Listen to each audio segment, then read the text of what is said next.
Hello and welcome to our quantum classes. Assalamu alaikum all my dear students. I hope all of you are doing great, having great time.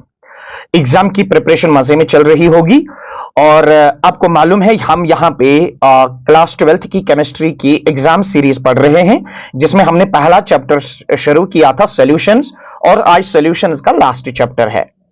तो जो भी हम lectures यहां पढ़ेंगे या जो पढ़े हैं उनके नोट्स आपको टेलीग्राम चैनल पे मिलेंगे।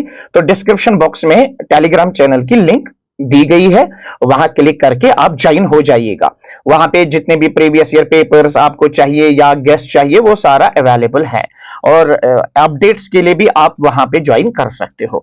तो चलो आज हम पढ़ेंगे सॉल्यूशन का लास्ट सेक्शन, लास्ट लेक्चर रहेगा और ये जो लेक्चर है ये सबसे इंपॉर्टेंट लेक्चर होगा क्योंकि इसी में से आपको 5 मार्क्स वाला क्वेश्चन डेफिनेटली पेपर में मिलेगा। और चलो शुरू करते हैं हम last topic of the chapter solutions. तो लास्ट टॉपिक क्या है सबको मालूम होगा, सबसे important topic that is colligative properties. तो सबसे पहले हम यहां पे सीखेंगे what are colligative properties. Colligative properties क्या होती है? देखिए बेटा, अगर फॉर एग्जांपल हम एक सॉल्यूशन लेंगे, मान लीजिए यहां बना लिया हमने एक सॉल्यूशन, ठीक है।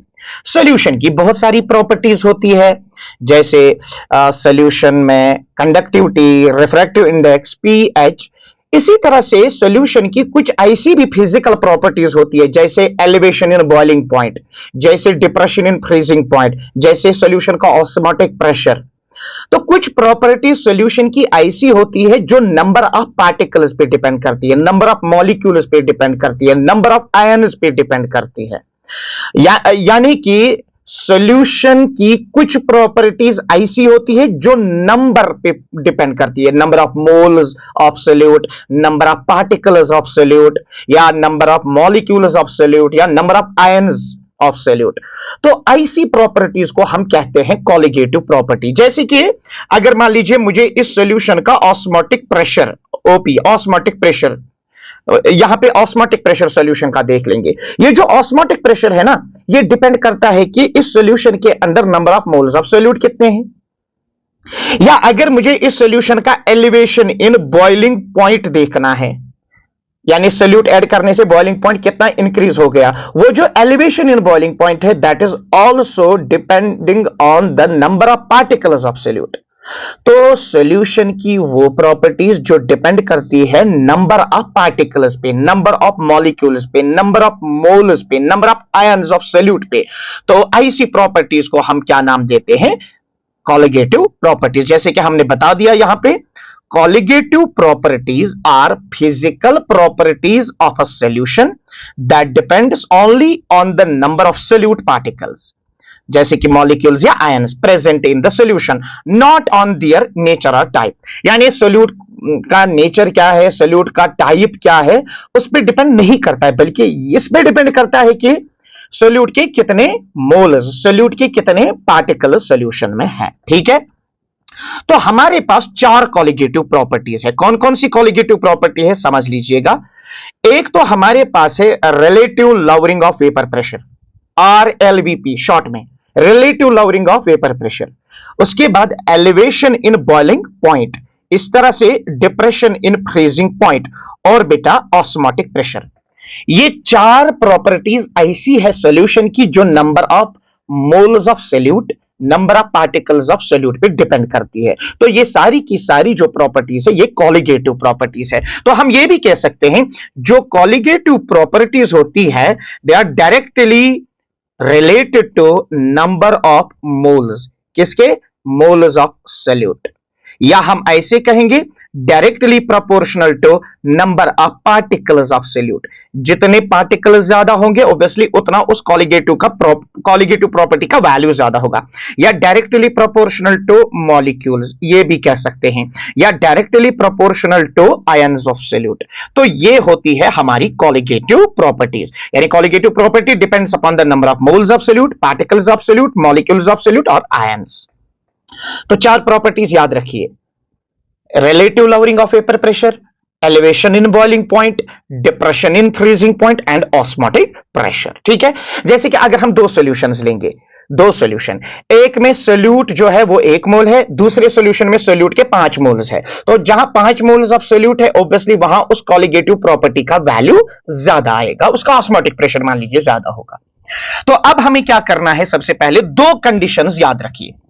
Colligative properties are applicable to following, यानी कॉलिगेटिव प्रॉपर्टी कहां आप अप्लाई करोगे। सबसे पहले डाइल्यूट सॉल्यूशन, जो आपका सॉल्यूशन है वो डाइल्यूट होना चाहिए। डाइल्यूट का मतलब क्या होता है, डाइल्यूट का मतलब है जिसमें सोल्यूट की कंसंट्रेशन बहुत कम होगी, सॉल्वेंट की कंसंट्रेशन बहुत ज्यादा होगी। सो जो कॉलिगेटिव प्रॉपर्टीज है they are valid only for dilute and ideal solutions where solute concentration is low।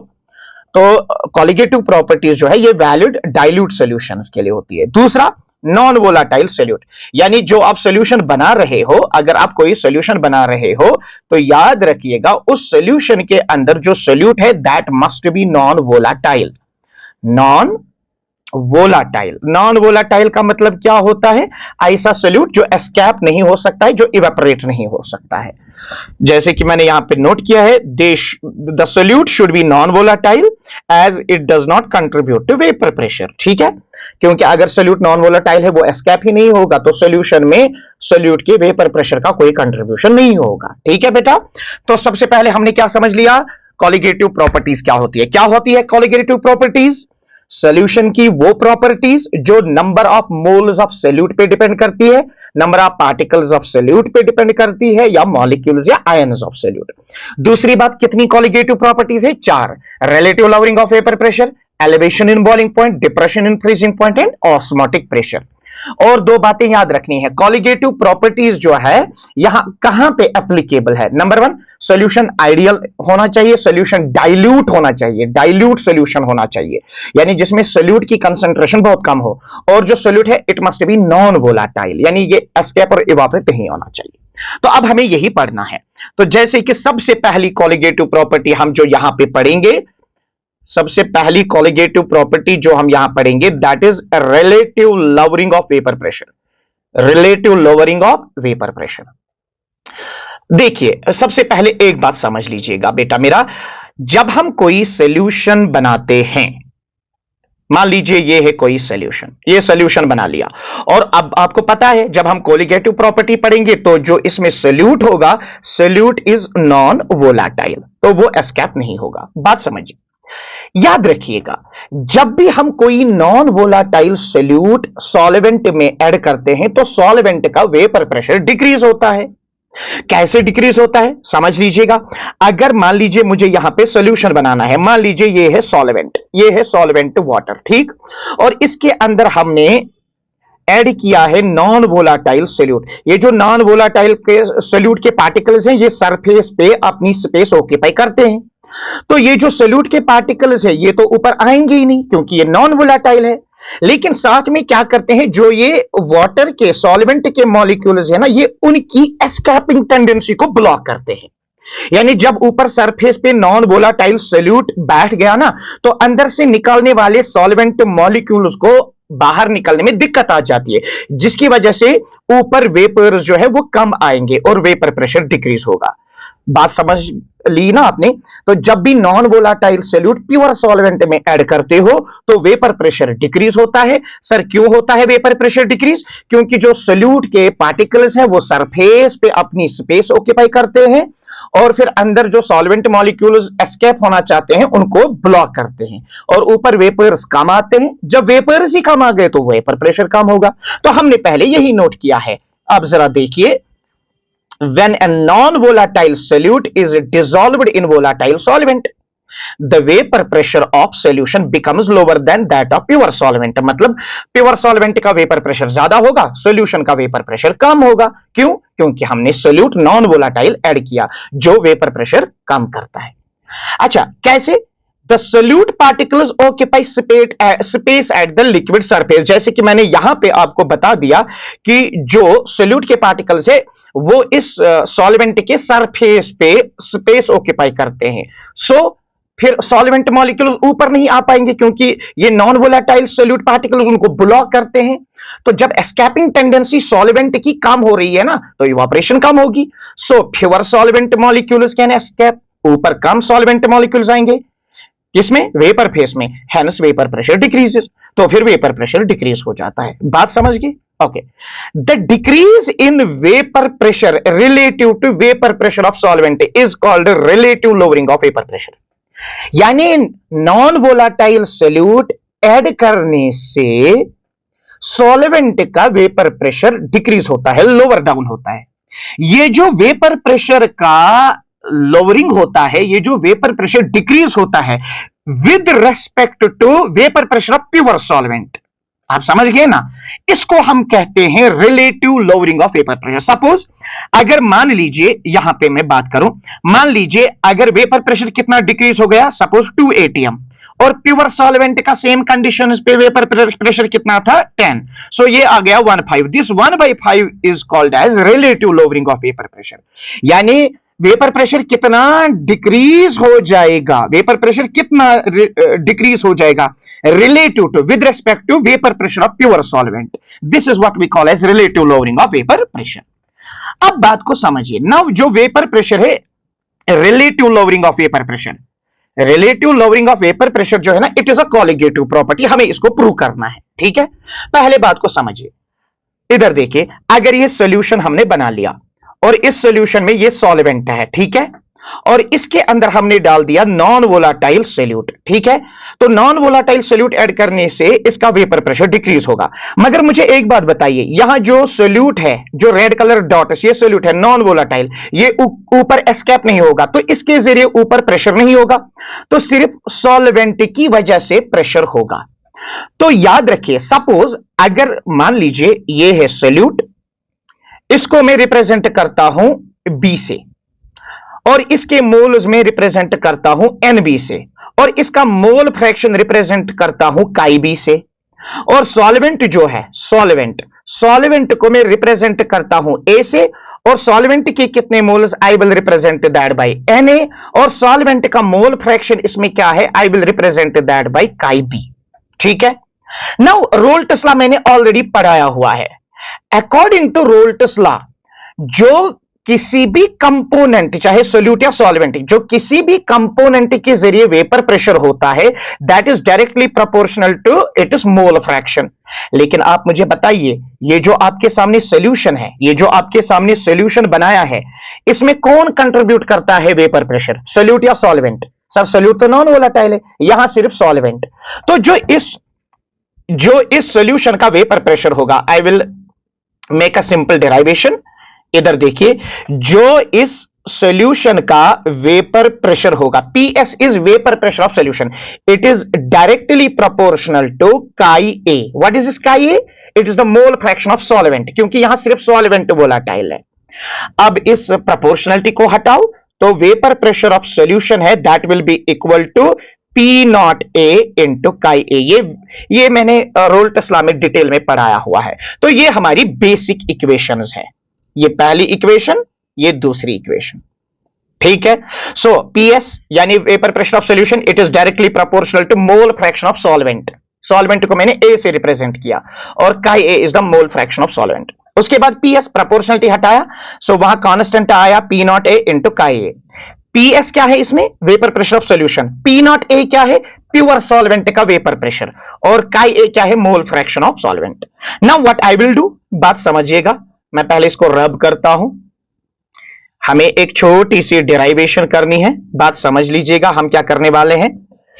Now what I will do, मैं इस PA0 को यहां ले जाता हूं, तो बताइए ये बनेगा PS, डिवाइड करिए आप P0A, that will be equal to chi A. Simple derivation, ठीक है।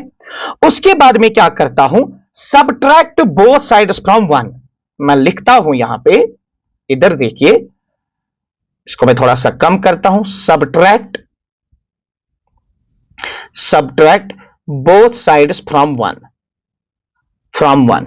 सो बताइए अब क्या बनेगा, मैंने दोनों साइड से इक्वेशंस को 1 से सबट्रैक्ट करना है, सो वो क्या आएगा, 1 minus PS upon P0A is equal to 1 minus chi A. ठीक है, जरा क्रॉस मल्टीप्लाई करो, क्या आ जाएगा, जब हम क्रॉस मल्टीप्लाई करेंगे तो वहां आ जाएगा P0A minus PS upon P naught A that will be equal to, सबको मालूम होता है chi A plus chi B, mole fraction of solute plus mole fraction of solvent, that is always equal to 1। तो अगर मुझे ये काई ए यहां ले जाना है तो वहां क्या निकलेगा, chi B is equal to 1 minus chi A, ठीक है ना। तो यहां पे जो इक्वेशन है इट इज 1 माइनस काई है, ये किसके बराबर होगा, it will be equal to chi P. Now याद रखिए, what is chi B, it is the mole fraction of solute that is equal to number of moles of solute divided by number of moles of solute plus number of moles of solvent, ठीक है ना। देखिए बेटा, यहां पे देखिए, chi B is the mole fraction of solute, what is mole fraction of solute, it is number of moles of solute divided by total number of moles, यानी number of moles of solvent plus number of moles of solute. और आपको पता है अगर ये dilute solution है, क्या है, डाइल्यूट सॉल्यूशन, तो जो Na है number of moles of solvent that will be greater and greater than Nb, क्योंकि अगर डाइल्यूट सॉल्यूशन है इसमें number of moles of solute बहुत कम होंगे लेकिन number of moles of solvent बहुत ज्यादा होंगे। तो Na number of moles of solvent that will be more and more and more than number of moles of B. तो हम क्या कर सकते हैं, हम यहां डिनोमिनेटर में Nb को नेग्लेक्ट कर सकते हैं। सो देयरफॉर जो काई बी है that will be equal to Nb upon Na। तो हम ऐसे लिख सकते हैं, Nb को डिनोमिनेटर में हम नेग्लेक्ट कर सकते हैं, ठीक है ना। तो अब बताइए यहां काई बी है, काई बी किसके बराबर आ गया, जरा देखिए। So it will be p naught A minus P S upon P naught A is equal to, chi B किसके बराबर है, number of moles of B upon number of moles of A. अब इस इक्वेशन को ध्यान से देखो, इस इक्वेशन को ध्यान से देखो, ये जो पूरी इक्वेशन है, ये देखो, ये जो पूरी इक्वेशन है ये रिप्रेजेंट करता है relative lowering of vapour pressure. और ये जो relative lowering of vapour pressure ये किस पे डिपेंड करता है, ये डिपेंड करता है number of moles of solute, therefore it is a colligative property. तो इसमें अगर हम टर्म पढ़ेंगे सो जो इसमें पी नॉट ए है वो क्या होता है, that is vapour pressure of pure solvent. और जो इसमें पीएस है वो क्या है, that is vapour pressure of solution. और जो इसमें बेटा Na है that is number of moles of solvent. और जो इसमें Nb है that is number of moles of solute, ठीक है। तो हमने इस तरह से पहली कॉलिगेटिव प्रॉपर्टी खत्म करी, relative lowering of vapour pressure. फिर इसकी डेरिवेशन भी हमने करी, बहुत सिंपल सी सादी सी डेरिवेशन हमने कर ली यहां पे। इसको एक दो बार आप देखिए, ट्राई कीजिए, आपको आ जाएगा। और उसके बाद रिक्वायर्ड इक्वेशंस। नाउ प्रूव हो गया, यहां से देखिए, यहां से प्रूव हो गया, क्या प्रूव हो गया, relative lowering of vapour pressure depends only on the number of solute particles moles, not on the nature, ठीक है ना। तो इसका मतलब ये एक कॉलिगेटिव प्रॉपर्टी है। अब हम क्या कर सकते हैं, relative lowering of vapour pressure is used to find the molar mass of unknown solute. अब अगर आपने ये मान लीजिए ये एक आपने सॉल्यूशन बना लिया, ठीक है, इस सॉल्यूशन में ये सबसे पहले आपने प्योर सॉल्वेंट लिया, फिर इस प्योर सॉल्वेंट में आपने नॉन वोलाटाइल सोल्यूट ऐड किया। वो जो आपने नॉन वोलाटाइल सोल्यूट ऐड किया वो इसका वेपर प्रेशर कम करता है। हमें पता नहीं वो कौन है, वो जो सोल्यूट हमने ऐड किया, नॉन वोलाटाइल सोल्यूट जो हमने ऐड किया जिसने वेपर प्रेशर को डिक्रीज किया, हमें उस सोल्यूट का मोलर मास पता नहीं, तो हम यहां से निकाल सकते हैं। कैसे, देखिए अभी मैंने इक्वेशन दे दी, ये आता है क्वेश्चन बेटा मेरा। अभी हमने पढ़ा पी नॉट ए यानी vapour pressure of pure solvent minus P s यानी vapour pressure of solution upon P naught A that is vapour pressure of pure solvent, it is equal to n B upon n A. ये हम already अभी पढ़ चुके हैं और इसमें आपको सारे पैरामीटर्स पता है। P naught A is vapour pressure of pure solvent, P S is vapour pressure of solution, P naught A minus P S is lowering of vapour pressure, P naught A minus P S to the P naught A, it's called relative lowering of vapour pressure. ये जो पूरी term है ना P naught A minus P S upon P naught A, इसी को कहते हैं relative lowering of vapour pressure. ये जो ऊपर वाली टर्म है ना P naught A minus P S, this represents the lowering of vapour pressure. Vapour pressure कितना डिक्रीज हो गया, और P naught A minus P S upon P naught A, it is called relative lowering of vapour pressure, ठीक है। तो अब आपको मालूम होना चाहिए नंबर ऑफ मोल्स हम निकाल सकते हैं। So what is NB, NB is number of moles of solute, ये किसके बराबर होगा, given mass of solute upon molar mass of solute. इसी तरह से Na number of moles of solvent कैसे निकालेंगे? Given mass of solvent upon molar mass of solvent. ठीक है, अब इन्हीं दो इक्वेशंस को इस वाली इक्वेशन में पुट करो तो आपका आंसर आएगा, मोलर मास ऑफ सोल्यूट आएगा। तो चलो मैं करता हूं। सो ये आ जाएगा p naught A minus P S upon P naught A equal to, सबसे पहले हम इसका देंगे n B. So it will be given mass of solute upon molar mass of solute. ठीक है ना, तो डबल डिवाइड में number of moles of A, number of moles of A की इक्वेशन ये है, तो ये उल्टा मल्टीप्लाई हो जाएगा। It will be molar mass of solvent upon given mass of solvent. तो ये बन गई आपकी equation. Relative lowering of vapour pressure is equal to this. सब चीजें आपको पता है, मैं फिर से बता देता हूं। इधर देखें आप, P naught A is vapor pressure of pure solvent, PS is vapor pressure of solution, P naught A minus PS is lowering of vapor pressure, P naught A minus PS upon P naught A, it is relative lowering of vapor pressure, WB is mass of solute, MB is molar mass of solute, MA is molar mass of solvent, WA is given mass of solvent. तो आपको क्या निकालना है sir? हमें निकालना है WB is हमें निकालना है MB is molar mass of solute. तो चलिए इसको आप क्रॉस कर सकते हो। तो मैं यहां नेट इक्वेशन लिखता हूं, MB will be equal to, जब क्रॉस करोगे तो ये वाली टर्म नीचे आएगी। So it will be WB into MA into P naught A upon क्या हो जाएगा बेटा? It will be WA into P naught A minus PS।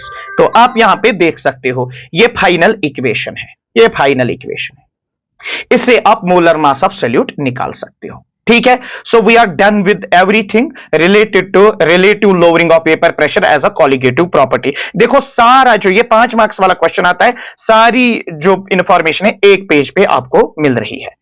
तो चलो उसके बाद हमारे पास एक और कॉलिगेटिव प्रॉपर्टी है, that is elevation in boiling point.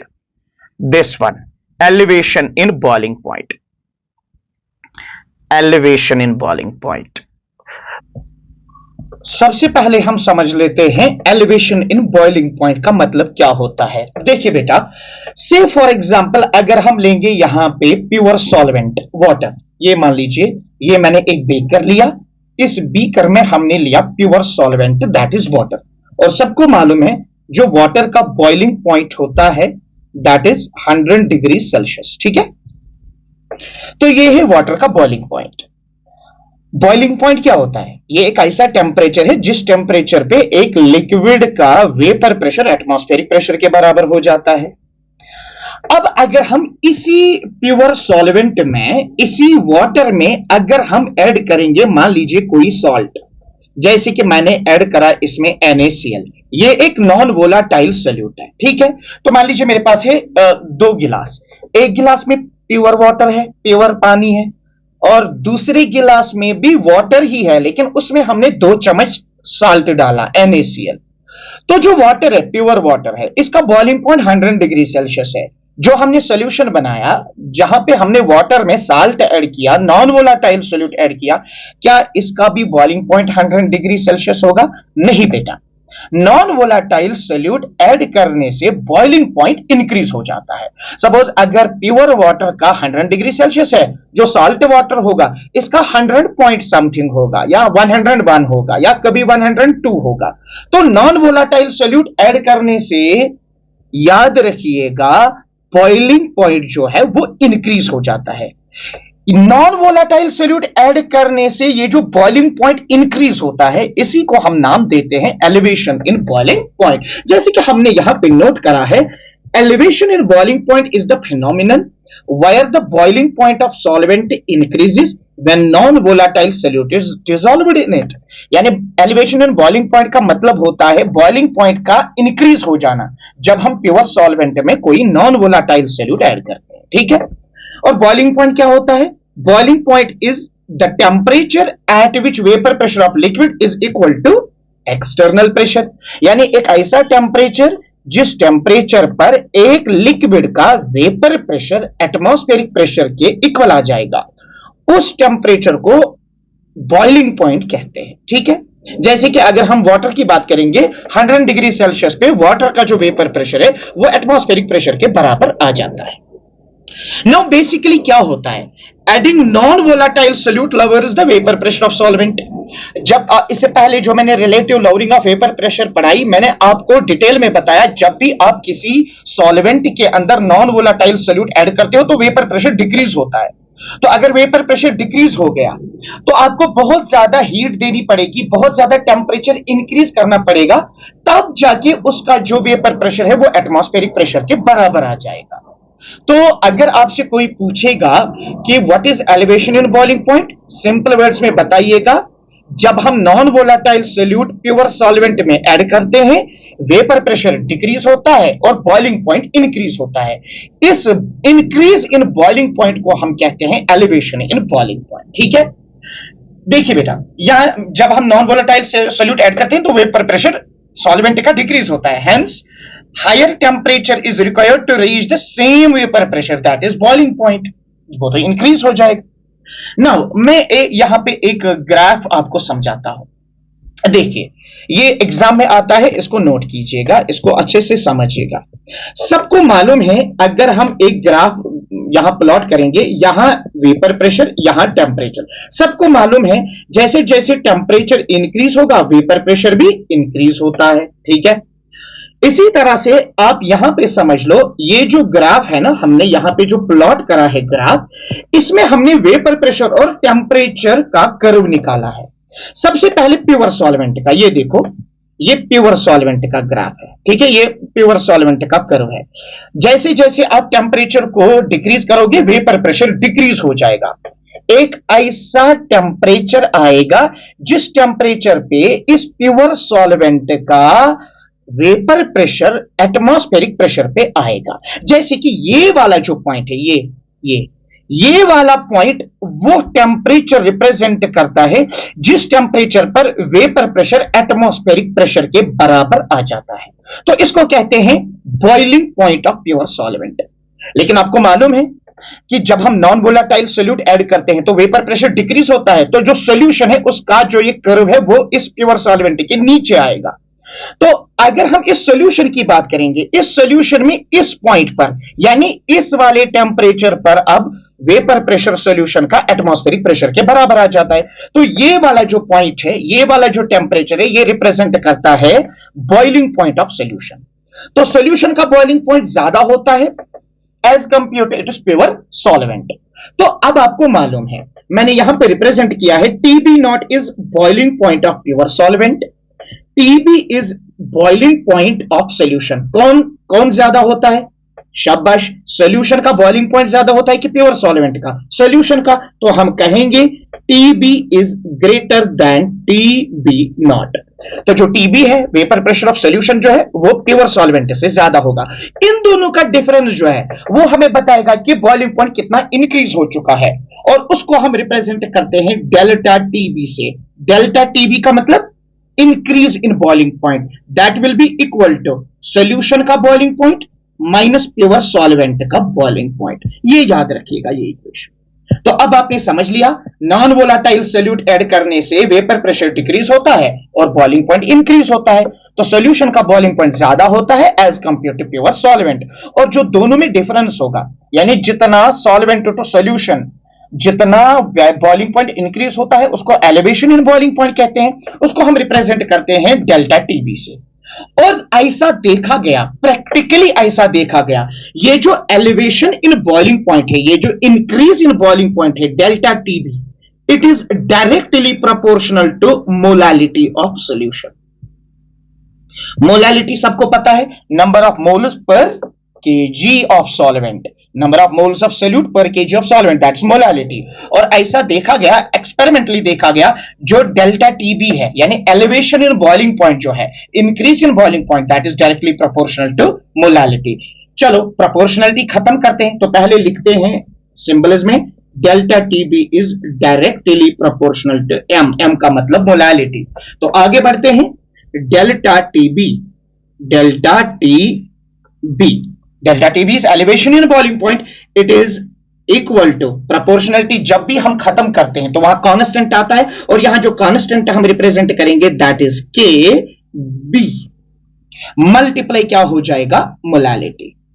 ठीक है, और मोलालिटी सबको पता होगी। मोलालिटी क्या होती है? Molality is number of moles of solute पर केजी ऑफ सॉल्वेंट, और ऑलरेडी इसकी इक्वेशन हमको मालूम है, सबको मालूम है। मोलालिटी इज इक्वल टू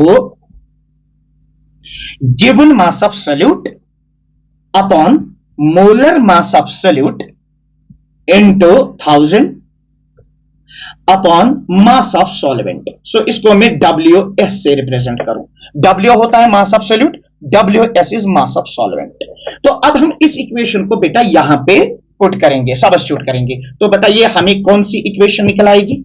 शाबाश। सो डेल्टा TB यानी elevation in boiling point, this is equal to, now अब KB it is constant, proportionality constant, into molality की इक्वेशन क्या आएगी? Mass of solute into 1000 upon molar mass of solute into mass of solvent. This is the final equation. ये आप बेटा याद रखोगे, numericals में भी आप ये याद रखोगे, दिस इक्वेशन। इस इक्वेशन का यूज करके आप क्या कर सकते हो? आप एलिवेशन इन बॉइलिंग पॉइंट निकाल सकते हो कि सॉल्यूशन का बॉइलिंग पॉइंट इंक्रीज कितना होता है। नाउ सब कुछ आपको पता है, यहां पे बस एक चीज आपको ध्यान में रखनी है, दैट इज केबी। केबी क्या होता है? It is constant of proportionality, it is called as molal elevation constant, molal elevation constant, या इसका एक और नाम है, अगर आप चाहो तो याद रख सकते हो, that's ebullioscopic constant, ebullioscopic constant. ठीक है, तो ये था हमारा एलिवेशन इन बॉइलिंग पॉइंट। तो अब हमें क्या करना है?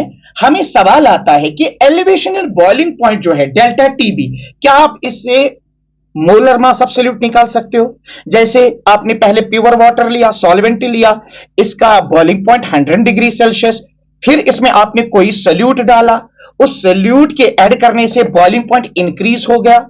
अब वो जो सोल्यूट आपने ऐड किया जिससे बॉइलिंग पॉइंट इंक्रीज हो गया, तो आप ये बता दीजिएगा उस सोल्यूट का मोलर मास क्या है। तो हम इसी इक्वेशन का यूज करेंगे, इसी इक्वेशन, ये वाली इक्वेशन का यूज करेंगे और मोलर मास निकालेंगे। और यहां मोलर मास क्या है? M, इसी को निकालना है, तो क्रॉस मल्टीप्लाई करो तो मोलर मास किसके बराबर आएगा? M इक्वल टू, तो M को यहां लिया मैंने और डेल्टा TB को नीचे, तो आएगी equation KB multiplied by W into हो जाएगा 1000 अपॉन डेल्टा TB मल्टीप्लाई हो जाएगा WS। तो ये जो इक्वेशन है इसका यूज करके आप अननोन सोल्यूट का मोलर मास निकाल सकते हो, यानी जिस सोल्यूट को आपने ऐड किया है जिसकी वजह से बॉइलिंग पॉइंट इंक्रीज हो गया, उस सोल्यूट का मोलर मास आप इस इक्वेशन से निकाल सकते हो। दिस इज इंपॉर्टेंट इक्वेशन, आपको पूछी जाती है। ठीक है, तो चलो अब आगे बढ़ते हैं, ये कांस्टेंट पढ़ते हैं।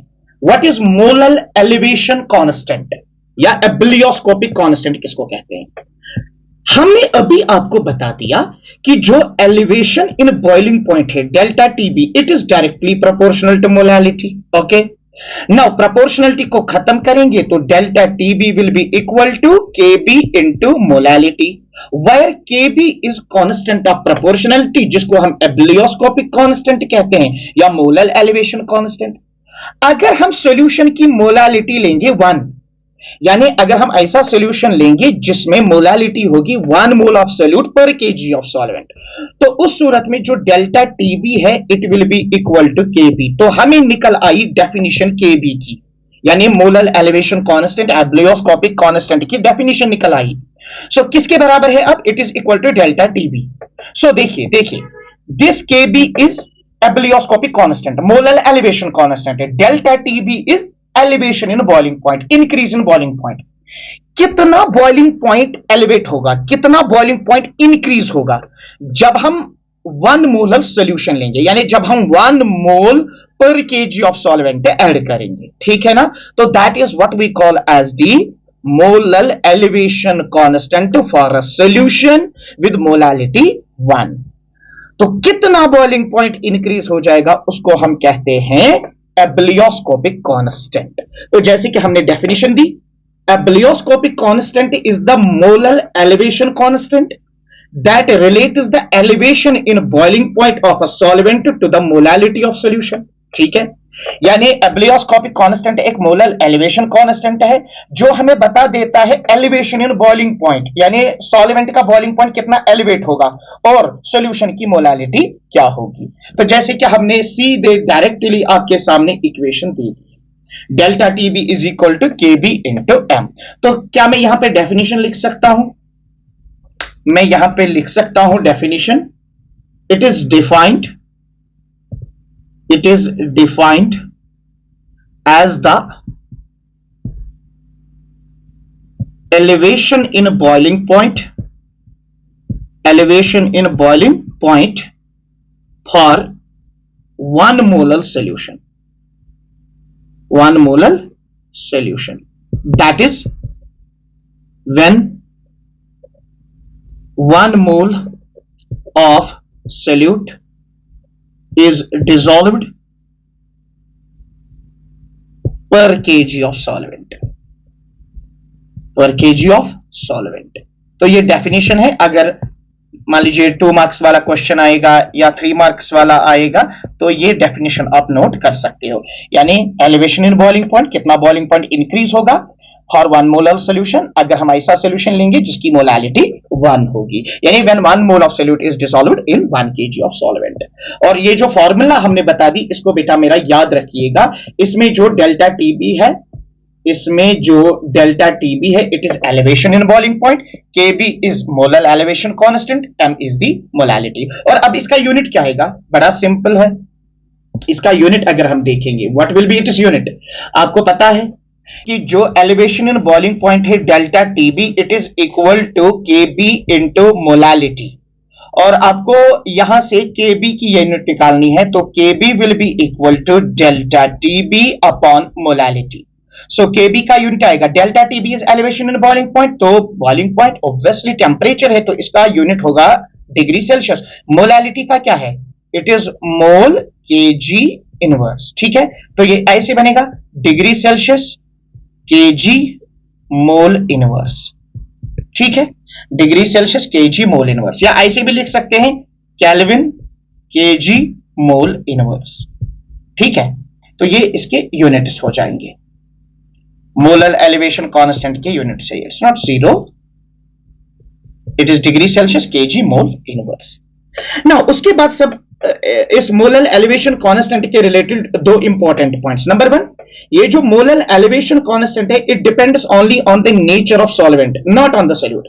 ये जो मोलर एलिवेशन कांस्टेंट हमने पढ़ा है केबी, इसकी जो वैल्यू है वो सिर्फ और सिर्फ डिपेंड करती है सॉल्वेंट के नेचर पे, आप कौन सा सॉल्वेंट ले रहे हो। जैसे आप अगर ईथर लेंगे उसका अलग होगा, वाटर लेंगे उसका अलग होगा। अच्छा, it is directly related to the molar mass of solvent. ये जो मोलर एलिवेशन कांस्टेंट है इसका मोलर मास ऑफ सॉल्वेंट के साथ डायरेक्ट रिलेशन है। इसका मतलब क्या हुआ, जितना सॉल्वेंट का मोलर मास ज्यादा होगा उतना इस मोलर एलिवेशन कांस्टेंट का वैल्यू भी ज्यादा होगा।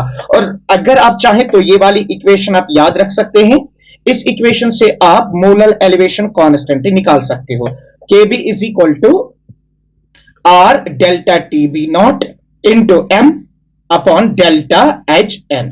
सो ये क्या है, इसमें R is the universal gas constant, TB it is TB naught is the boiling point of pure solvent, M is the molar mass of solvent and delta HV is the latent heat of vaporization। तो ये हमने आपको बता दिया molar elevation constant या ebullioscopic constant है। यहां से सवाल आता है, इसीलिए इन चीजों को बेटा मिस मत करना, ठीक है। उसके बाद हमारे पास एक और इंपॉर्टेंट टॉपिक है, एक और इंपॉर्टेंट कॉलिगेटिव प्रॉपर्टी है, that is depression in freezing point. So what is depression in freezing point? देखो बेटा, जब भी आप देखेंगे अगर हम प्योर वाटर को फ्रिज में रखेंगे तो 0 डिग्री सेल्सियस पे वो फ्रीज होता है, इसका फ्रीजिंग पॉइंट 0 डिग्री सेल्सियस है। लेकिन अगर हम इसी पानी में कुछ नमक के मतलब मोल्स डालेंगे, मान लीजिए हमने नमक 2-3 चम्मच डाले, 2-3 मोल्स डाले, मैं यहां पे एक डायग्राम क्रिएट करता हूं। मान लीजिए ये एक फ्रिज है। इस फ्रिज में हमने क्या किया, इसमें हमने 2 गिलास रखे, ठीक है, ये गिलास रखे, हमने 2 गिलास रखे। अब इस गिलास में हमने क्या किया समझिएगा, हमने इसमें भी पानी रखा, हमने इसमें भी पानी रखा। सो ये है ए, ये प्योर सॉल्वेंट है। लेकिन इसके अंदर जो ये बी है ना, इसके अंदर हमने नॉन वोलाटाइल सोल्यूट, मान लीजिए इसमें हमने साल्ट ऐड किया, और जो फ्रीजर है उसको बेटा टेम्परेचर जो उसका मेंटेन किया गया 0 डिग्री सेल्सियस। तो बाद में जब हमने चेक किया, जो ये ए है प्योर वाटर, ये फ्रीज हो चुका था, लेकिन जो ये बी है ये फ्रीज नहीं हो चुका है। इसका मतलब इसका फ्रीजिंग पॉइंट 0 डिग्री से भी नीचे है। आप समझ रहे हैं ना? तो याद रखिए, जो फ्रीजिंग पॉइंट है वो डिक्रीज हो जाता है अगर आप प्योर सॉल्वेंट में कोई नॉन वोलाटाइल सोल्यूट ऐड करते हो। प्योर वाटर का फ्रीजिंग पॉइंट अगर 0 डिग्री सेल्सियस है, जो नमकीन पानी है, जो सॉल्ट वाटर है, उसका उससे भी कम होगा, मान लीजिए -0 पॉइंट, -1, -2, -3, ठीक है ना? तो याद रखिए, प्योर सॉल्वेंट में अगर हम नॉन वोलाटाइल सोल्यूट ऐड करते हैं तो उसका फ्रीजिंग पॉइंट डिक्रीज होता है। इस फ्रीजिंग पॉइंट के डिक्रीज होने को डिप्रेशन इन फ्रीजिंग पॉइंट कहते हैं। तो जैसे कि हमने नोट किया है, freezing point of a liquid is temperature at which it changes into solid under the standard atmospheric pressure. तो पहले सिंपल बात है, व्हाट इज फ्रीजिंग पॉइंट? एक ऐसा टेम्परेचर जिस टेम्परेचर पर आपका जो लिक्विड है वो फ्रीज होता है सॉलिड स्टेट में at atmospheric pressure, standard atmospheric pressure, ठीक है। बेसिकली फ्रीजिंग पॉइंट एक ऐसा टेम्परेचर है एट दिस टेम्परेचर, यानी एक्चुअली फ्रीजिंग पॉइंट एक ऐसा टेम्परेचर है जब लिक्विड एंड सॉलिड फेस वो आपस में इक्विलिब्रियम में होते हैं। तो एक ऐसा टेम्परेचर जिस टेम्परेचर पर सॉलिड फेस और लिक्विड फेस आपस में इक्विलिब्रियम में होंगे, उस टेम्परेचर को हम कहते हैं फ्रीजिंग पॉइंट। और ये वही टेम्परेचर होता है जब आपका लिक्विड सॉलिडिफाई होना शुरू हो जाता है, फ्रीज होना शुरू हो जाता है। सो उसके बाद हमने यहां पे एक इंपॉर्टेंट बात लिखी है, वो आप देख लीजिएगा। ये देखिए बेटा, when a non volatile solute is dissolved in solvent, the freezing point of solution becomes lower than that of the pure solvent। क्या मतलब हुआ?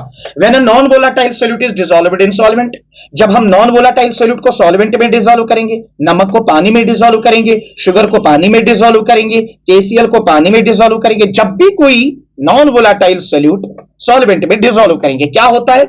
Freezing point of solution becomes lower than that of pure solvent, यानी जो pure solvent का freezing point है solution का उससे कम होगा। इसी को कहते हैं lowering of freezing point. This lowering of freezing point is called as depression in freezing point. तो अब आप मुझे बताइए, किसका फ्रीजिंग पॉइंट ज्यादा होगा, सॉल्यूशन का कि सॉल्वेंट का? कॉमन सेंस है, सॉल्वेंट का ज्यादा होगा। अगर हम वाटर लेंगे और लेंगे सोडियम क्लोराइड सॉल्यूशन, यानी कि एक्वा सॉल्यूशन ऑफ NaCl, तो ऑब्वियसली जो प्योर सॉल्वेंट है उसका फ्रीजिंग पॉइंट ज्यादा होगा और जो सॉल्यूशन है उसका फ्रीजिंग पॉइंट कम होगा। तो यहां हमने ग्राफ रिप्रेजेंट किया है। जो पहली सिचुएशन है, यहां ये प्योर सॉल्वेंट है, टेम्परेचर जितना कम हो जाता है उतना वेपर प्रेशर कम होता है। तो इस तरह से हमने इस टेम्परेचर पे देखा, ये जो टेम्परेचर है, इस टेम्परेचर पर जो लिक्विड फेस है और जो सॉलिड फेस है, दे आर इन इक्विलिब्रियम। इस टेम्परेचर को फ्रीजिंग पॉइंट का नाम देते हैं। और ये जो टेम्परेचर है मैंने TF0 से रिप्रेजेंट किया। लेकिन अभी हमने ये क्या लिया सर? हमने अभी लिया प्योर सॉल्वेंट। तो जो प्योर सॉल्वेंट का फ्रीजिंग पॉइंट है TF0, वो हमने इस पॉइंट से रिप्रेजेंट किया, इस पॉइंट पे, यानी इस टेम्परेचर पे सॉलिड फेस और लिक्विड फेस आपस में इक्विलिब्रियम में होते हैं। लेकिन अगर हम सॉल्यूशन की बात करते हैं, नॉन वोलाटाइल सोल्यूट ऐड करने से सॉल्यूशन का जो वेपर, सॉल्वेंट का जो वेपर प्रेशर वो डिक्रीज हो जाता है। तो जो सॉल्यूशन है उसका जो ये वेपर प्रेशर कर्व है वो इससे नीचे आएगा, जैसे कि हमने यहां पे रिप्रेजेंट किया है। ये देखिए, ये सॉल्यूशन के लिए, ये सॉल्यूशन के लिए, और सॉल्यूशन के लिए ये वाला जो टेम्परेचर है, इस टेम्परेचर पर आपका लिक्विड फेस और सॉलिड फेस आपस में इक्विलिब्रियम में होते हैं। तो ये जो पॉइंट है ना T0F, it is the freezing point of pure solvent, और ये जो TF है, it is the freezing point of the solution. तो याद रखिए, किसका फ्रीजिंग पॉइंट ज्यादा होता है?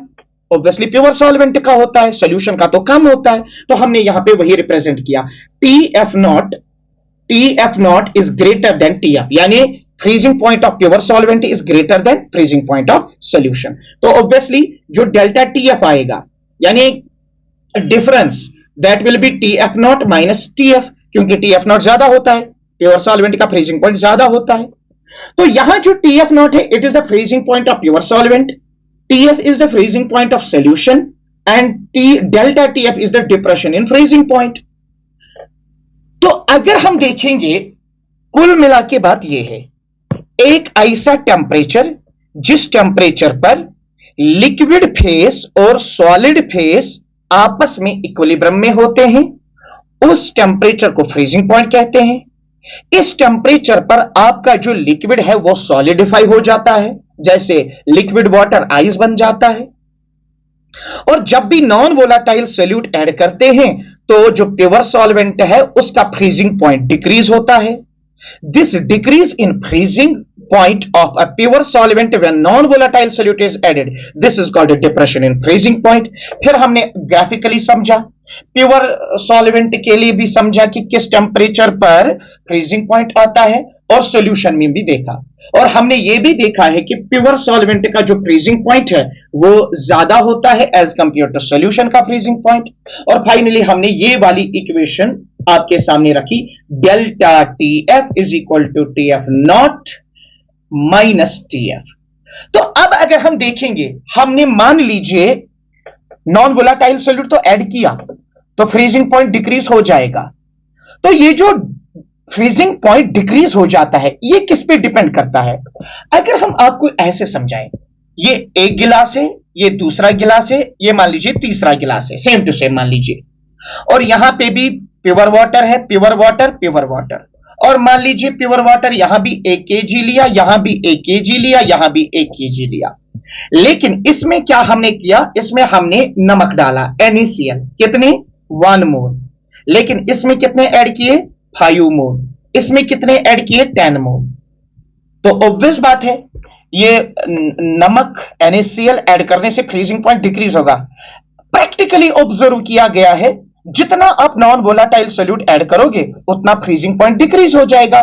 इसका मतलब डिप्रेशन इन फ्रीजिंग पॉइंट, मतलब delta T F, depression in freezing point, decrease in freezing point, it is directly proportional to molality. याद रखिए, जितनी सोल्यूशन की मोलालिटी ज्यादा होगी उतना फ्रीजिंग पॉइंट कम हो जाएगा। तो हम इसको बेटा आगे ले सकते हैं, delta T F is equal to, proportionality खत्म तो वहां आ जाएगा constant, that will be K F into M, M का मतलब मोलालिटी। तो अब आपको पता है मोलालिटी की इक्वेशन हमको मालूम है, molality is equal to given mass of solute upon molar mass of solute into 1000 upon mass of solvent.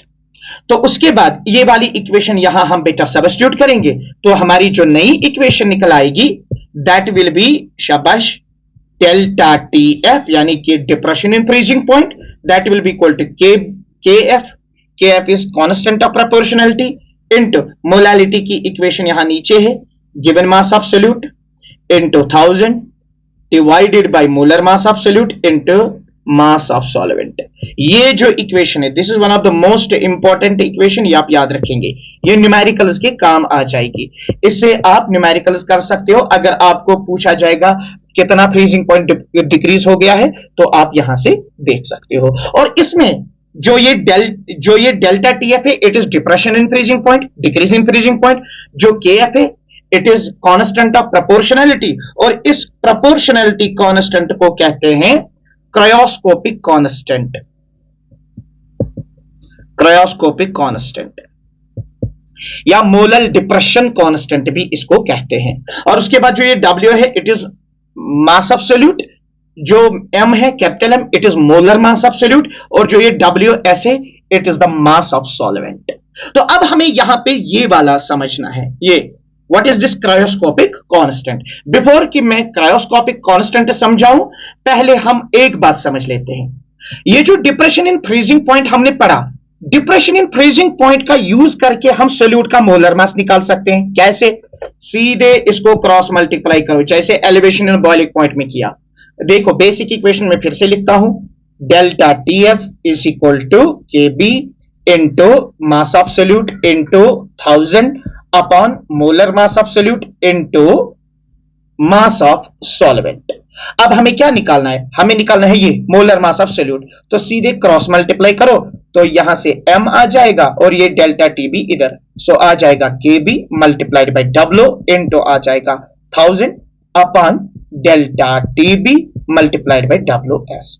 ये जो इक्वेशन है, ये इक्वेशन आप यूज कर सकते हो to find the molar mass of unknown solute, यानी जिस सोल्यूट के ऐड करने से फ्रीजिंग पॉइंट डिक्रीज होता है उस सोल्यूट का मोलर मास कैसे निकाला जाता है। तो चलो अब हम आगे बढ़ते हैं, क्रायोस्कोपिक कांस्टेंट या molar depression constant. The cryoscopic constant is depression in freezing point produced when 1 mole of solute is dissolved in 1 kg of solvent. It's very simple. मान लीजिए हमने अभी पढ़ा डेल्टा टी एफ यानी depression in freezing point, decrease in freezing point, it is directly proportional to molality. Delta T F proportionality खत्म तो क्या आएगा, constant that is K F into molality. Now अगर हम देखेंगे यहां पे m इज मोलालिटी, अगर मोलालिटी 1 लेंगे, मोलालिटी 1 का मतलब हम 1 मोल सोल्यूट का डिसॉल्व करेंगे 1 केजी सॉल्वेंट में, तो फिर जो आपका डेल्टा टी एफ है that will be equal to K F. तो निकल गई डेफिनेशन, समझो निकल गई डेफिनेशन। जो ये के एफ है, जो के एफ है it is constant of proportionality, जिसको कहते हैं cryoscopic constant. Cryoscopic constant is equal to delta T F. Delta T F is decrease in freezing point. तो जब आप एक ऐसा सॉल्यूशन लेंगे जिस सॉल्यूशन की मोलालिटी 1 होगी, यानी जब आप 1 मोल सोल्यूट 1 केजी सॉल्वेंट में डिसॉल्व करेंगे, फ्रीजिंग पॉइंट कितना डिक्रीज हो जाएगा, उसी को कहते हैं क्रायोस्कोपिक कांस्टेंट या मोलर डिप्रेशन कांस्टेंट। आपके सामने ये इक्वेशन है, ठीक है, तो इस इक्वेशन को आप नोट कर सकते हो इस तरह से, यहां आपका डिफाइन हो गया ये, ठीक है। अच्छा, फॉर्मूला जैसे मोलर एलिवेशन कांस्टेंट के लिए मैंने फॉर्मूला दे दी, वैसे ही हम बेटा क्रायोस्कोपिक कांस्टेंट के लिए ये वाली फॉर्मूला यूज कर सकते हैं और हम क्रायोस्कोपिक कांस्टेंट का वैल्यू निकाल सकते हैं। जैसे के एफ क्रायोस्कोपिक कांस्टेंट या molar depression constant, it is equal to R, R is gas constant, T F naught square it is the freezing point of pure solvent, into m1 it is the molar mass of solvent upon 1000 into delta H F. ये जो delta H F है it is the latent heat of fusion.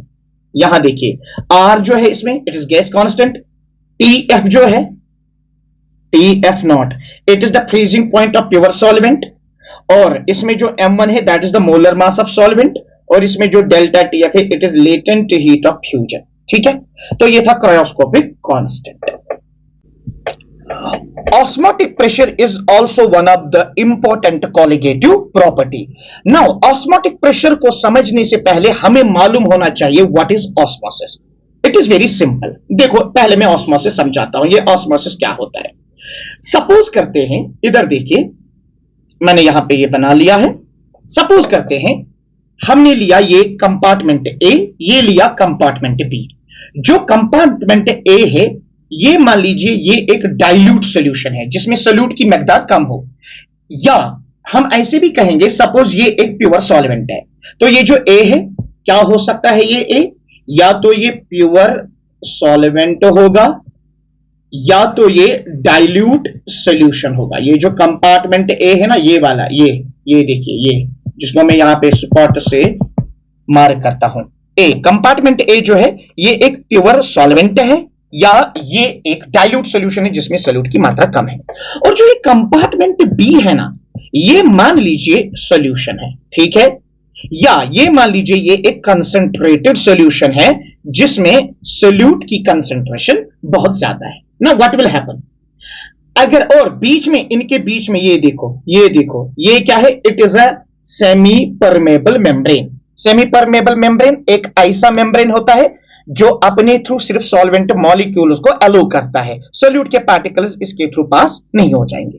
सो क्या होता है nature में, अगर हमारे पास pure solvent हो और यहां सोल्यूशन हो, बीच में सेमी परमेबल मेम्ब्रेन, क्या होता है खुद ब खुद स्पॉन्टेनियसली सॉल्वेंट से वाटर मॉलिक्यूल्स, सॉल्वेंट मॉलिक्यूल्स इस मेम्ब्रेन के थ्रू क्रॉस करके सॉल्यूशन में चले जाते हैं। मतलब जो यहां फ्लो होगा वो फ्लो इधर होगा, ऐसे ऐसे वो फ्लो हो जाएगा, ठीक है। यानी flow of solvent molecules from pure solvent to solution, from dilute solution to concentrated solution. इसी सॉल्वेंट मॉलिक्यूल्स के मूवमेंट को across the semi permeable membrane, from pure solvent to solution, from dilute solution to concentrated solution, इसी को बेटा कहते हैं osmosis, ठीक है। तो चलो हम इसकी डेफिनेशन आपको समझाते हैं जो हमने लिखी, बल्कि जो मैंने समझाया बिल्कुल वही मैंने आपको बताना है। इधर देखिए ऑस्मोसिस क्या होती है, देखिए osmosis is the spontaneous flow of solvent molecule. Spontaneous movement का मतलब होता है खुद ब खुद होती है, हमें करने की जरूरत नहीं है, ऐसा नेचर में खुद हो जाता है। Spontaneous flow of solvent molecule, solvent molecules का खुद ब खुद स्पॉन्टेनियसली फ्लो करना, कहां से, from region of low solute concentration to region of high solute concentration. या हम कहेंगे from region of low solute concentration to high solute, यानी फ्रॉम डाइल्यूट टू कंसेंट्रेटेड, या फिर हम कहेंगे pure solvent to solution. But this process should be through a semi permeable membrane, across the semi permeable membrane. तो direction क्या होगी, यहां पे मैंने डायरेक्शन बताई है। डायरेक्शन इज फ्रॉम, शाबाश, direction is from dilute to concentrated solution. याद रखिए, सिंपली मैं आपको यहां पे बता दूं, सिंपली ऑस्मोसिस का मतलब सॉल्वेंट मॉलिक्यूल जो है, सॉल्वेंट मॉलिक्यूल्स का फ्लो कहां से कहां, प्योर सॉल्वेंट से सॉल्यूशन, डाइल्यूट सॉल्यूशन से कंसंट्रेटेड सॉल्यूशन। ये बातें आप याद रखिए। But this flow must be across the semi permeable membrane. तो ये हमने आपको ऑस्मोसिस बता दिया। Now what is osmotic pressure, समझिए, ध्यान से मेरी बात को समझिए। ऑस्मोटिक प्रेशर क्या होता है, ऑस्मोटिक प्रेशर, एक सेकेंड।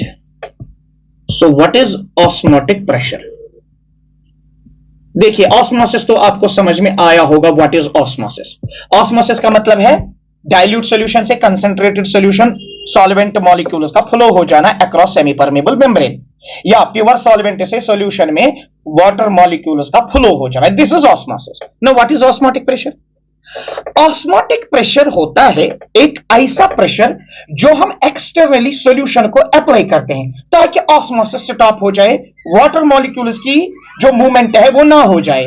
सपोज मैं यहां आपको बताऊं, ये है मान लीजिए प्योर सॉल्वेंट, ये है आपका सॉल्यूशन, तो वाटर की मूवमेंट होती है from A to B, pure solvent to solution, जैसे मैंने यहां बताया प्योर सॉल्वेंट टू सॉल्यूशन। इस तरह से फ्लो होता है, इस तरह से फ्लो होता है, इस तरह से फ्लो होता है, A to B water molecules का फ्लो होता है, pure solvent to solution water molecules का फ्लो होता है, dilute solution to concentrated solution water molecules का फ्लो होता है ना। अब मैं क्या चाहता हूं, मैं चाहता हूं कि ये फ्लो स्टॉप हो जाए, ऑस्मोसिस नहीं हो जाए। तो उसके लिए मुझे क्या करना होता है, मुझे इस सॉल्यूशन पे, ये जो सॉल्यूशन है ना, मुझे इस पर एक एक्स्ट्रा प्रेशर अप्लाई करना पड़ेगा, जो एक्सटर्नल प्रेशर इस ऑस्मोसिस को स्टॉप करेगा। उस एक्सटर्नल प्रेशर को जो हम सॉल्यूशन को अप्लाई करते हैं ताकि ऑस्मोसिस स्टॉप हो जाए, इसको कहते हैं ऑस्मोटिक प्रेशर। हालांकि यहां से तो ऑलरेडी एटमॉस्फेरिक प्रेशर है, लेकिन यहां से भी बराबर उतना ही ऑस्मोटिक प्रेशर, हमें ऑस्मोटिक प्रेशर के एक्स्ट्रा कुछ प्रेशर देना पड़ेगा, तब जाके ये movement of water solvent molecules stop हो जाएगा। This is what is called as the osmotic pressure. तो हम डिफाइन करेंगे, the minimum external pressure applied on a solution to stop the flow of solvent molecules across semi-permeable membrane is called as osmotic pressure। तो अब आपको दिमाग में आ गया what is osmotic pressure। osmotic pressure एक एक्सटर्नल प्रेशर है जो हमें सॉल्यूशन को अप्लाई करना पड़ता है ताकि वहां पे ऑस्मोसिस स्टॉप हो जाए। और याद रखिए, ये जो ऑस्मोटिक प्रेशर होता है ना, it is directly proportional to concentration of solution. ये van't Hoff's dilution law से हम कंक्लूजन्स निकालते हैं, लेकिन बिल्कुल सिंपल बनाने के लिए मैं आपको डायरेक्ट बता देता हूं, ये जो ऑस्मोटिक प्रेशर होता है it is directly proportional to concentration. जितनी सॉल्यूशन की कंसंट्रेशन ज्यादा होगी उतना ऑस्मोटिक प्रेशर सॉल्यूशन का ज्यादा होगा। एक तो और ये जो ऑस्मोटिक प्रेशर है it is directly proportional to temperature. जितना टेम्परेचर सॉल्यूशन का ज्यादा होगा ऑस्मोटिक प्रेशर ज्यादा होगा, उतना ज्यादा सप्लाई करना पड़ेगा। इन दोनों को मिलाते हैं तो जो पाई है osmotic pressure it will be directly proportional to Ct। Proportionality को खत्म करेंगे तो वहां आएगा कांस्टेंट दैट इज R, इसको हम लिखेंगे CRT। C is concentration, T is temperature, R is gas constant. Basically इसको यहां सॉल्यूशन कांस्टेंट कहते हैं।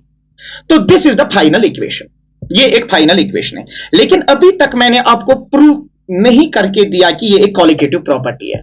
What is concentration? सबको मालूम है concentration is moles upon volume, यानी मोलैरिटी, मोल्स पर लीटर। तो अब हम ये वाली इक्वेशन यहां पुट करेंगे, बताइए इक्वेशन क्या बनेगी? Pi will be equal to C concentration के बदले N अपॉन V इंटू आ जाएगा RT। जरा इस इक्वेशन को देखो, इस इक्वेशन से सीधे पता चलता है जो ऑस्मोटिक प्रेशर है it is directly proportional to number of moles of solute. तो number of moles of solute जितने ज्यादा होंगे उतना ऑस्मोटिक प्रेशर ज्यादा होगा। हेंस पाई जो है it is a colligative property. So ये ऑस्मोटिक प्रेशर है, ये हमने प्रूव किया कि osmotic pressure is a colligative property. Now अब हम क्या करेंगे? सबसे important that is molar mass of solute from osmotic pressure. अगर मान लीजिए एक सॉल्यूशन लिया हमने और हमने उस सॉल्यूशन का ऑस्मोटिक प्रेशर चेक करा, तो हमें क्या करना है? इस ऑस्मोटिक प्रेशर का यूज करके हमने सॉल्यूट का मोलर मास निकालना है। बड़ा आसान है, बेसिक फॉर्मूला मैंने अभी बता दी ऊपर, सबको पता है osmotic pressure is equal to N upon V into RT। तो चलो कुछ टाइम के लिए अगर हम N लेंगे, N is the number of moles of solute. So number of moles कैसे निकालते हैं? Given mass of solute upon molar mass. तो ये फॉर्मूला क्या बनेगी? Pi is equal to N के बदले क्या देंगे? W upon M, given mass of solute upon molar mass. तो आएगा W divided by M into है RT डिवाइडेड बाई है V। तो हमें क्या निकालना है? हमें निकालना है मोलर मास ऑफ सॉल्यूट। तो हम निकाल सकते हैं molar mass of solute is equal to WRT upon pi V। So ये फाइनल इक्वेशन है। इस इक्वेशन का यूज करके आप क्या निकाल सकते हो? आप मोलर मास ऑफ सॉल्यूट निकाल सकते हो। यानी ऑस्मोटिक प्रेशर का यूज करके हम मोलर मास ऑफ सॉल्यूट निकाल सकते हैं। और ये ऑब्वियसली ऑस्मोसिस बायोलॉजिकल सेल्स में होती है, बायोलॉजिकल प्लांट्स में होती है। इसीलिए ये जो ऑस्मोटिक प्रेशर है इससे हम बायोमोलिक्यूल्स का मोलर मास निकाल सकते हैं, जैसे प्रोटीन्स का निकाल सकते हैं या कार्बोहाइड्रेट्स या लिपिड्स या फैटी एसिड्स, इनका निकाल सकते हैं। ठीक है, तो this was osmosis and osmotic pressure. अब यहां एक और इंपॉर्टेंट चीज है दैट इज रिवर्स ऑस्मोसिस। ये आपके बोर्ड में रिपीट होता है। What is reverse osmosis? समझो पहले, इस डायग्राम से पहले मैं आपको समझाता हूं व्हाट इज रिवर्स ऑस्मोसिस। क्या हमने बताया? अभी बताया हमने, अगर मान लीजिए ये है कंपार्टमेंट ए प्योर सॉल्वेंट, ये है compartment B it is solution. Compartment A is pure solvent, compartment B is solution. हमने बताया जब ऑस्मोसिस होती है तो ऑस्मोसिस में क्या होता है? प्योर सॉल्वेंट से वाटर के मॉलिक्यूल्स सॉल्यूशन में चले जाते हैं। अब इस प्रोसेस को स्टॉप करने के लिए हम यहां सॉल्यूशन पे एक्स्ट्रा प्रेशर अप्लाई करते हैं। वो एक्स्ट्रा प्रेशर जब हम सॉल्यूशन पे अप्लाई करते हैं तो इस ऑस्मोसिस को स्टॉप करता है। That's great, fine. लेकिन अगर ऑस्मोटिक प्रेशर जो है, अगर उतना प्रेशर हमने अप्लाई किया सॉल्यूशन पे जो ऑस्मोटिक प्रेशर से ज्यादा होगा, यानी ऐसे समझ लो इस ऑस्मोसिस को स्टॉप करने के लिए मुझे 5 atm प्रेशर अप्लाई करना है, लेकिन मैंने 10 atm अप्लाई किया। तो ऑस्मोसिस स्टॉप करने के लिए 5 atm प्रेशर चाहिए था, मैंने 10 atm किया। अब क्या होगा? अब तो प्रोसेस रिवर्स हो जाएगी। अब तो सॉल्यूशन से ही water molecules, solvent molecules pure solvent में चले जाएंगे। तो याद रखिए, अगर आप उतना प्रेशर अप्लाई करेंगे जो ऑस्मोसिस को स्टॉप करता है उसको ऑस्मोटिक प्रेशर कहते हैं और ऑस्मोसिस स्टॉप हो जाएगी। लेकिन अगर आप प्रेशर ऑस्मोटिक प्रेशर से ज्यादा अप्लाई करोगे तो जो ऑस्मोसिस है ना वो रिवर्स डायरेक्शन में चली जाएगी। यानी अब तो वाटर के मॉलिक्यूल्स, सॉल्वेंट के मॉलिक्यूल्स सॉल्यूशन से प्योर सॉल्वेंट में चले जाएंगे। ठीक है, यानी नमकीन पानी जो है वहां से पानी के मॉलिक्यूल्स प्योर वाटर में चले जाएंगे। इस प्रोसेस को रिवर्स ऑस्मोसिस कहते हैं। तो रिवर्स ऑस्मोसिस कब होगी? जब pressure greater than osmotic pressure apply किया जाएगा। तो जैसे कि हमने नोट किया, इन और ओ का मतलब reverse osmosis, external pressure greater than osmotic pressure is applied on the concentrated solution side। यानी concentrated solution या solution जो है उस पे जो हम प्रेशर एक्सटर्नली अप्लाई करते हैं वो ऑस्मोटिक प्रेशर से ज्यादा होता है। फिर उसे क्या होगा? This forces water molecules to move opposite to the natural osmotic flow, यानी from high solute concentration to low solute concentration, leaving behind salts and impurities. ठीक है, अब मैं यहां पे एक इंपॉर्टेंट बात बताऊं, ये जो रिवर्स ऑस्मोसिस होती है ना, इससे हम पानी प्यूरिफाई कर सकते हैं। सपोज आपके पास है सी वाटर, समंदरी पानी है, वो तो खारा होता है, वो तो नमकीन पानी होता है, उसमें साल्ट्स होते हैं, लेकिन हम इस सी वाटर को प्यूरिफाई करना चाहते हैं, हम साल्ट्स को अलग करना चाहते हैं और प्योर वाटर को हम यूज करना चाहते हैं। तो उसमें हम रिवर्स ऑस्मोसिस का यूज करेंगे। कैसे? सॉल्यूशन साइड से, यहां इस साइड से, सॉल्यूशन साइड से हम सी वाटर लेंगे, फिर pressure greater than osmotic pressure apply करेंगे। उसे क्या होगा? इस सी वाटर से क्या होगा? वाटर मॉलिक्यूल्स यहां चले जाएंगे, तो यहां से प्योर वाटर हम बाहर निकाल सकते हैं। तो याद रखना, रिवर्स ऑस्मोसिस तभी हो जाएगी जब हम pressure greater than osmotic pressure apply करेंगे। और इसका यूज क्या है? Desalination of sea water, desalination of sea water, यानी समंदरी पानी जो होता है, सी वाटर जो होता है, वो नमकीन होता है, उसको प्यूरिफाई करने के लिए, उसको डिसैलिनेट करने के लिए, वहां से सॉल्ट्स को बाहर रिमूव करने के लिए हम रिवर्स ऑस्मोसिस का यूज कर सकते हैं। ठीक है, तो ये था ऑस्मोटिक प्रेशर। विद दिस हमने कॉलिगेटिव प्रॉपर्टीज सारी खत्म करी, और इन कॉलिगेटिव प्रॉपर्टीज में से आपको बोर्ड में एक क्वेश्चन डेफिनेटली मिलेगा। ठीक है, so thank you for watching this video. अल्लाह हाफिज टू ऑल ऑफ यू।